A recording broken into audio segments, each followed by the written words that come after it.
And let's dive into the specific subtopic on the vital role of the chair-CEO dynamic.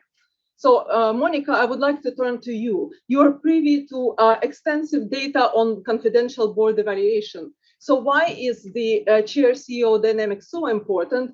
What are the building blocks and what are the warning signs to look out for? Yes, that's a very interesting topic. And when answering that, I would like to first establish the role of the chairman, because we all know most often the role of the board.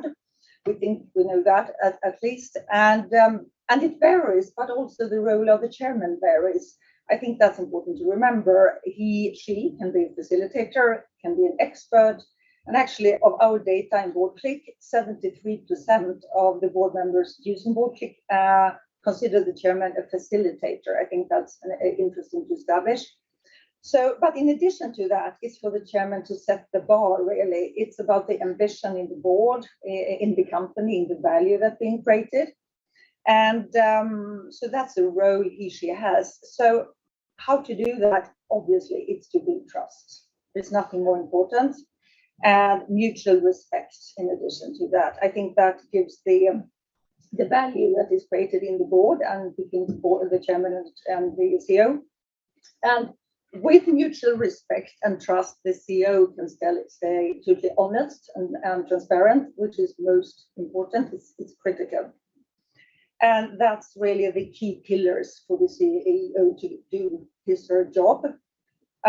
So the chair is channeling the ambition, but it's also very important for the chair to understand how to, in a good balancing way, put pressure on the CEO, because most CEOs, it's difficult to be a CEO. And the chair must really understand how to pressure, but also support in order for the CEO to focus on her tasks. And trust also is spiraling ambition in a very good way.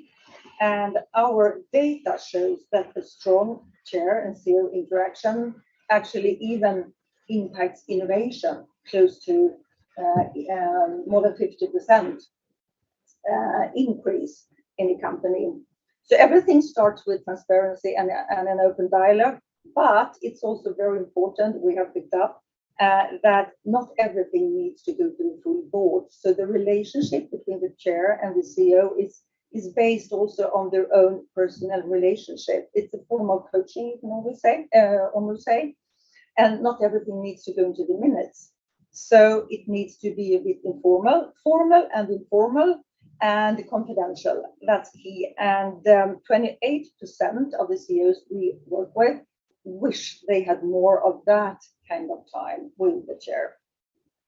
So, but it's also for the chair to adjust to the CEO. If you have an ambitious CEO, then the chair needs to adjust. Less ambitious CEO, okay, you need to step up and raise the bar. So it's being very agile.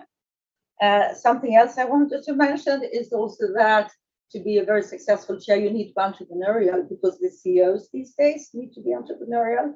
So you need to be agile and go with the times, in a way we can say. So less risk and governance and more of flexibility and entrepreneurship.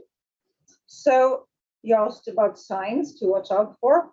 I think clearly when the respect starts to crack, that's the first sign. You can often see that in the style of communication and the demands.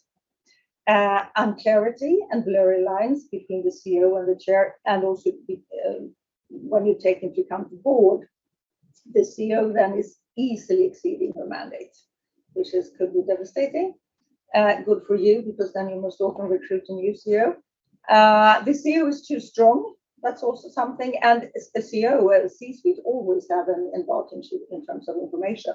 That's clear. A chair, on the other hand, can also become too operational. So those are some warning signs. And something else is that when the CEO does not involve key employees, being alone on stage is never a good thing. Thank you, Monica. And it's a perfect point to bring the next question to Oliver. In your role, recruiting non-executive directors, including chairs, sometimes it might be the case that there is something wrong with this dynamic. So in that case, what have gone wrong in your experience? Yeah, I think Monica's sort of touched on a lot of the key points. I think what's interesting is it's not consistent between, is it the chair at fault, is it the CEO at fault, or is it a combination of the two? We see all three scenarios. And key often is that sort of personality clash, which stems from a lack of respect. And sometimes that can be because CEO and chair are too overlined in their competences. And sometimes it can be because they're too far apart in their competences. Often we'll see a mindset issue in the CEO where they see the board as a necessary evil and they don't see the board as a resource. There's another common reason is when boards and chairs get that balance wrong between support and challenge. And it can go both ways. You can get boards that are only challenge and effectively it becomes an us and them dynamic.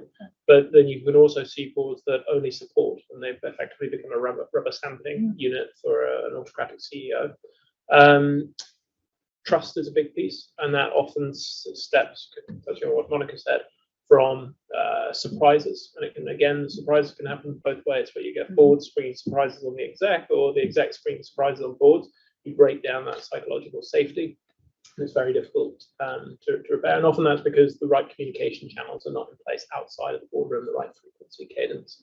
And then the last one will just be a fundamental misalignment on vision and purpose, where they haven't spent enough time actually documenting what they think and ironing out the differences. Thank you. Another